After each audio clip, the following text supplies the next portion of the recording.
Good morning. I cannot tell you what a joy and honor it is for me to talk with you today. When Associate AVP John Rosenberg called to ask me to speak, he told me that my talk would be a forum, but I was free to make it as devotional-y as I would like. Generally, a forum delivered by a BYU faculty member focuses on that faculty member's research, and so I will start there and see where we go. In that spirit, I'm going to talk about my academic research in the formation and financing of business entities, and hopefully try to tie my research into a broader conversation about the importance of strong financial infrastructure and human flourishing. As we journey together, I ask that you keep in mind the question of how societies ensure that their members receive value for their ideas and their work. My area of teaching and research is broadly business law. Today, however, I'm wishing that I had discovered a cure for a disease or invented some amazing technology or had been chosen to work on a NASA mission to study life in space. But in the next 25 minutes, I hope to share with you my excitement for business law and explain how business law can nurture, protect, and reward human flourishing. And as we talk about businesses, remember, we are talking about humans who are organizing their labors and activities in the business arena.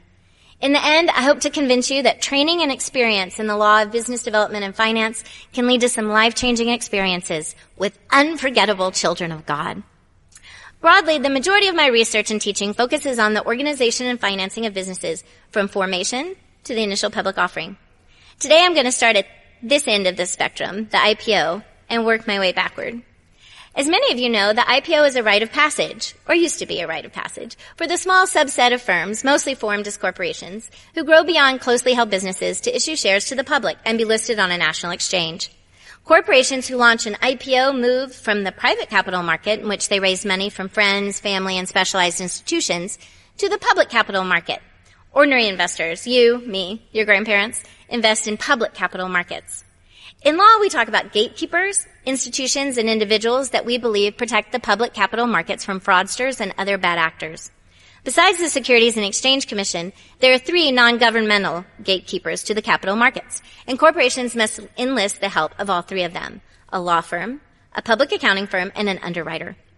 Opportunities exist for conflicts to arise between the firm and any of these gatekeepers. When we say the firm, we mean the legal entity that is issuing shares to the general public. But of course, the firm was created by the founders, individuals with an idea. In many IPOs, the founders will control the firm alongside large investors such as venture capital firms or angel investors, unless the co-founders have ousted one or more of them before we get to a more formal stage. But I'll talk a bit more about that later. First, law firms that take the company public, counsel firms to get their house in order and be honest and straightforward in their registration materials. Accountants perform their gatekeeping function by auditing the financial statements of the firm and providing comfort letters to the underwriter to make sure the books aren't being cooked and will only sign the required comfort letter to that fact if they are satisfied. Today, I'm going to focus on the potential conflicts with the underwriter. The underwriter is the investment bank, or usually a group of investment banks, that agreed to sell the shares being offered in the IPO to the public in return for a commission. These underwriters take on liability for fraud for any misrepresentations that the firm makes to the public and the SEC in connection with the offering. The investment banks act like a sales force, but because they're subject to liability for false statements and registration materials, they theoretically have an incentive to also ensure that the company is a straight, or at least not too crooked, arrow.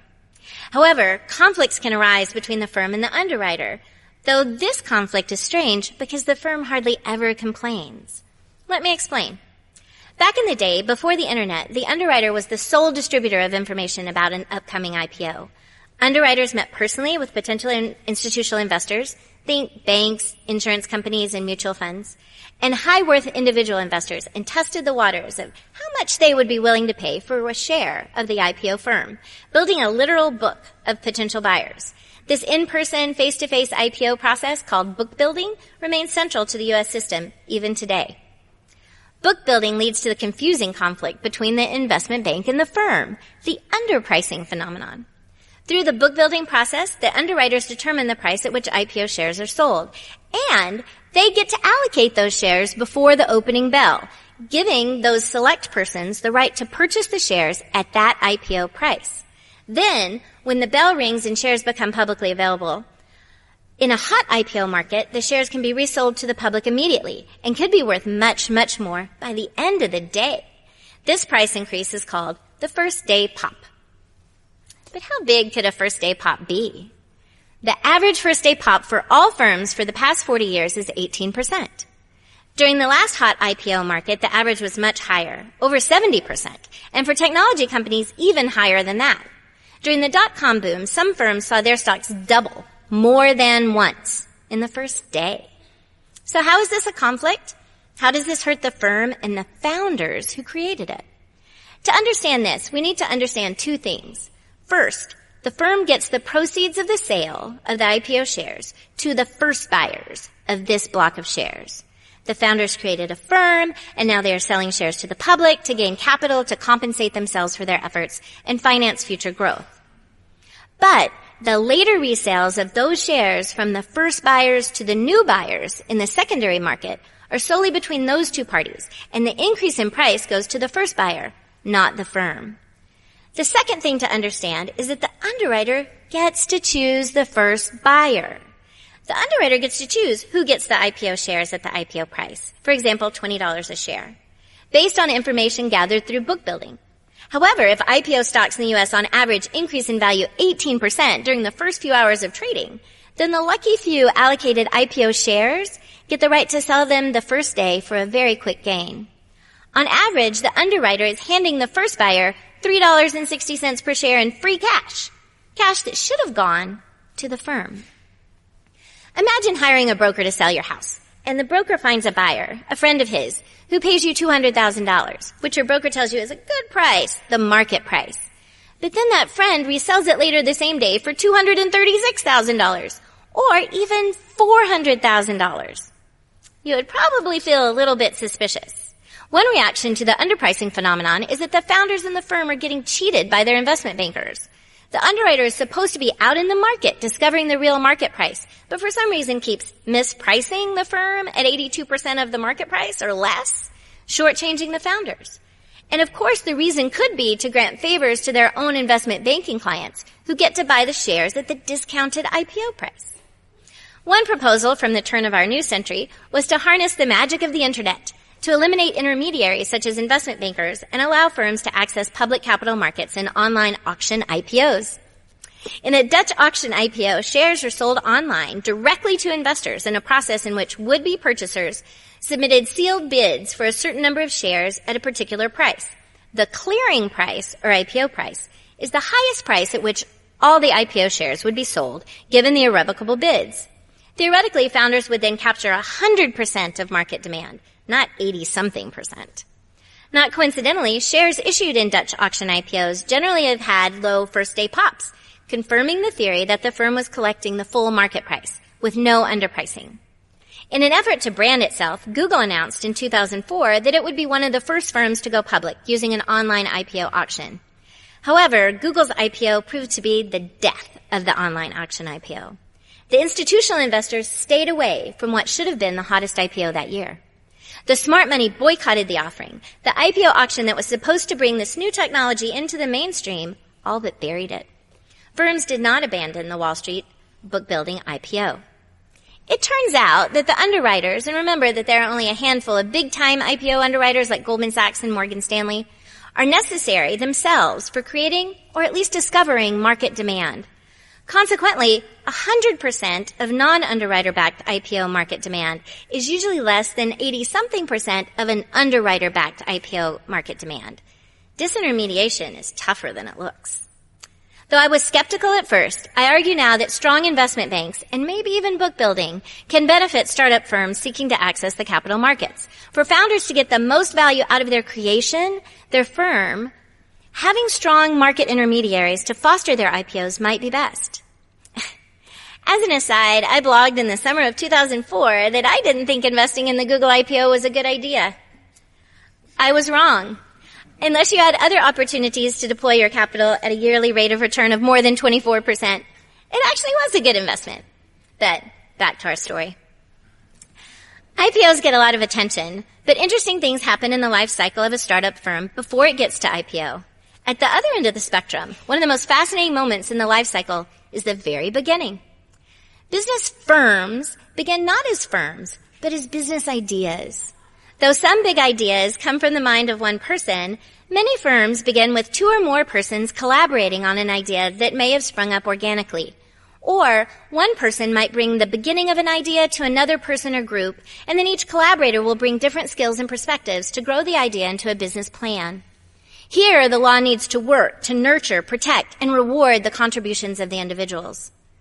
Depending on the sophistication of the parties, the complexity of the business idea, and other factors, the collaboration may continue for months or years until a legal entity is formed, such as a limited liability company, limited partnership, or a corporation.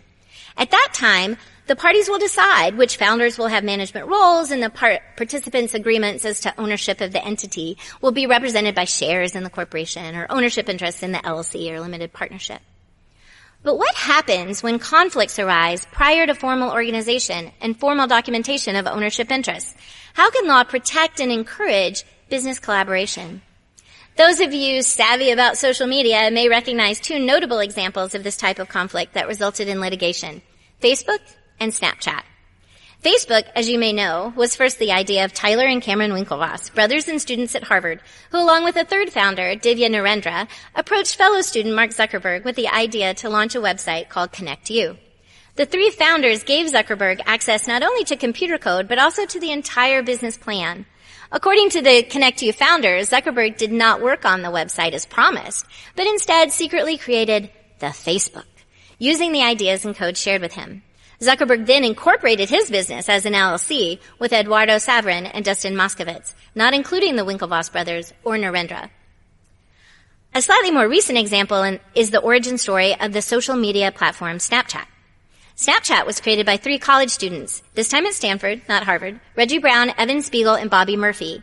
Reggie Brown came up with the idea of a mobile platform that would allow users to send pictures that then disappeared and shared it with Spiegel and Murphy. The trio spent a summer living together in Spiegel's father's home, working on the project, with Brown creating the now familiar ghost icon and applying for a patent on behalf of the 3 co-inventors. By August, however, Spiegel had locked Brown out of the platform and formed an LLC with Murphy to own the mobile app. Do these ousted founders have any recourse? How can the law protect those who contribute their ideas and labor pre-business form? The answer is one of my favorite legal doctrines, the de facto partnership doctrine. The oldest business entity form is the general partnership, which dates back to the Babylonians through classical Greece, Rome, Europe, and then specifically to the common law of England and the early United States. In a general partnership, 2 or more persons agree to co-own a business for profit. The persons do not need to make a filing or formally organize to create a general partnership or even have a written agreement. Under state law, a partnership is the default entity when a jointly owned business is not organized as anything else, such as a corporation or LLC. As long as our founders have agreed to work on a for-profit business venture together, they have formed a general partnership, and partnership law will step in to protect the partners. General partnership law, the oldest of our business entity laws, reflects core values of a society. Individuals choosing a small number of others to create a firm, the partners working to further the enterprise, sharing control. Partners have duties to the entity and to one another. The entity and the partners are responsible to the outside world for debts of the partnership. The partnership is more valuable than the sum of its partners. Limited liability entities like LLCs and corporations move away from this personal model, and the payoff is that business firms can be larger, can attract more capital from dispersed investors without familial or community ties, and can ensure management that they will be free from frivolous investor litigation. However, until parties form one of these entities, the law will consider them a general partnership. In a general partnership, partners owe to one another, in the words of Justice Benjamin Cardozo, the duty of finest loyalty that surpasses honesty alone. This means that partners may not compete with one another, may not use partnership property for their own gain, may not use confidential partnership information, and may not steal partnership business opportunities. The law is pretty clear. Zuckerberg arguably breached the duty of loyalty to his co-founders, and so did Spiegel and Murphy. The defendants in each of these cases settled fairly early on. The Winklevoss brothers were awarded $65 million in mediation, which they wisely asked for in a combination of cash and stock, which is now worth more than $500 million. Reggie Brown received $158 million to settle his breach of partnership duty case. Partnership law is powerful, and I believe quite just. Not all parties to these so-called de facto partnership cases are college students or even unsophisticated parties. Sometimes they can be very sophisticated parties who try to disclaim partnership ties opportunistically after the fact to reap all the rewards from the collaboration. Though the defendants in these cases like to call the de facto partnership doctrine partnership by ambush or surprise partnerships, the doctrine is actually pro-entrepreneurship, pro-business. If parties cannot be protected when collaborating, then collaboration and the innovation it produces will be chilled. We want prospective founders sharing ideas, information, technical specifications, and we want them to share the rewards of doing so. The title of my talk is Capital Markets and Human Flourishing. Many, if not most, incoming law students would say that they were going to law school to help people, to make the world a better place, to fight for justice, including me, almost 30 years ago. Corporate law, tax law, partnership law, these endeavors don't inspire and motivate a lot of humanities majors to go to law school. In practice, we used to joke that we were making the world safe for large corporations. But here I am, and not only do I believe that well-run capital markets and robust legal doctrines protect entrepreneurs and encourage human flourishing, I've also had the surprising opportunity to use my corporation-centric experience to see human flourishing on the ground. As a few of you know, though a regular attender of our local ward, I'm officially a member of Community of Christ, formerly known as the Reorganized Church of Jesus Christ of Latter-day Saints. I come from a family of RLDS members, dating back to the early church in 1832. My husband, law professor Paul Stansel, is also not a member, but a religious evangelical Christian. As you might imagine, our long journey together has been a search for a spiritual home for our family, and that journey has taken us to some amazing houses of worship and allowed us to fellowship with strong believers of many faiths. While professors at the University of Illinois, we worshiped with a Presbyterian church that we still pray for and support from afar. After attending that church for a year or so, I became aware that a group from the church was starting a partnership with a village in Malawi, a country in which the Presbyterian church traces its influence to David Livingstone, the Scottish physician and missionary. Though the group was close to making its first trip to Lisanjala, a rural village there, I suddenly felt that I was supposed to go with them. This was surprising mostly to me, because I am not an intrepid traveler. However, I moved forward in faith and found myself in a village lacking in water, electricity, and roads, but abounding in its own faith and hospitality. This picture is one of 3 groups of villagers who met us at the Blantyre airport. These women are the Women's Guild of the church, sort of like Relief Society, but with a lot more dancing. The partnership was to have 3 prongs: water, secondary schooling scholarships — there's no tuition-free secondary school in Malawi — and microfinance. For several days, I traveled around the countryside with bankers from Opportunity International, a microfinance institution. I met owners of small businesses who were able to grow their modest ventures with the help of microfinance. Slowly during that trip, I realized that I knew a lot about early-stage businesses and finance, and I had tenure. So, I devoted the next 2 years to learning everything about the current environment of international microfinance. I developed and taught a course on microfinance and even took law students to my beloved second home, Lisanjala. Founders need legal doctrines to protect and nurture their business contributions, and they also need creative capital solutions to finance their ideas and efforts. Microfinance allows micro-entrepreneurs, alone as sole proprietors or in groups like partnerships, to borrow small amounts of money for short terms to allow them to invest in themselves through the purchase of inventory for a small mini shop, a piece of equipment to make wares, or even livestock. I met entrepreneurs who made popsicles to sell when schools let out, who had market stands selling clothing, auto parts, groceries, and even rice farmers who created a co-op for both borrowing and selling purposes. Because mainstream banks aren't well suited to provide financial services to the poorest of the poor, microfinance institutions fill the gap in developing countries with creative substitutes for credit scores and collateral. I learned many things from my adventure in African microfinance. One is that strong financial institutions and capital markets, along with roads, public education, electricity, shipping, water, healthcare, and a strong legal system, are vitally important to human flourishing. Commentators have mocked a particular politician for arguing that business owners did not build their successful businesses all by themselves.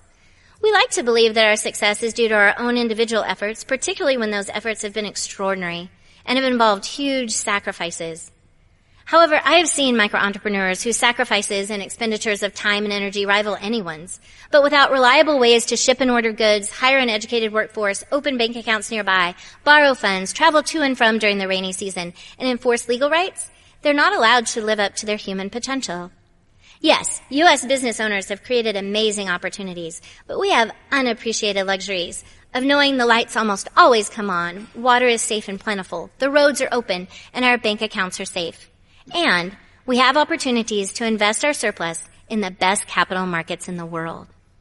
Yes, I learned that business law is vital to human flourishing. Whether that law protects the young person who shares her amazingly profitable idea with acquaintances, the young corporation that wants access to public capital markets, or the small business owner trying to access financial products such as savings accounts, credit, and insurance, strong legal frameworks for business benefit business owners, people. And human flourishing depends on the law protecting, nurturing, and enabling us to receive value for our ideas and our labors. On a more personal note, I also learned a lot about my purpose and Heavenly Father's plans for me during my trips to Lisanjala, and it's not what you'd expect. A made-for-TV movie would start with Christian corporate law professor finds herself in the midst of rural micro-entrepreneurs and then draw a straight line to enormous economic success. But neither I nor my church group brought about miracles with everything we touched.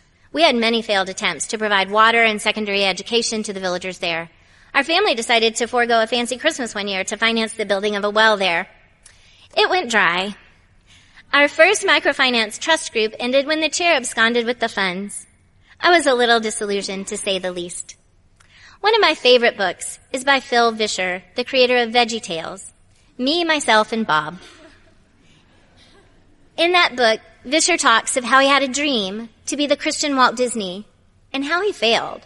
Even you fans in the audience may not know that VeggieTales went bankrupt and was sold away, and Vischer lost creative control and the intellectual property rights to his creations. Struggling to come to terms with how he had a righteous dream to glorify God through children's Bible-based animation and how God let his dream die, Vischer had an epiphany. His purpose on earth was not to achieve his dreams, no matter how good or righteous they were. His purpose was to walk in the will of God. One night in Malawi, my law students asked me how I felt about the church partnership when we had so many failures. Most recently, we had trusted our friend in Malawi to administer our scholarship program by sending him the funds and letting him distribute them to the students. You may be able to predict how that was going to end, but we were not, and so we lost our monies and our friend. Nevertheless, I found myself telling my students, who represented a mixture of faith backgrounds, that our purpose here was not to bring water to Lisanjala or to run a successful scholarship program. Our purpose was to show the love of Jesus Christ to everyone. And, in the words of Phil Vischer, to walk in the will of God. One more story of how I surprisingly found my background and expertise needed, but with mixed success. On my fourth trip to Malawi, I was going to walk 2 miles north of the Lisanjala church to go to Tuesday market. A young woman named Happiness offered to walk with me.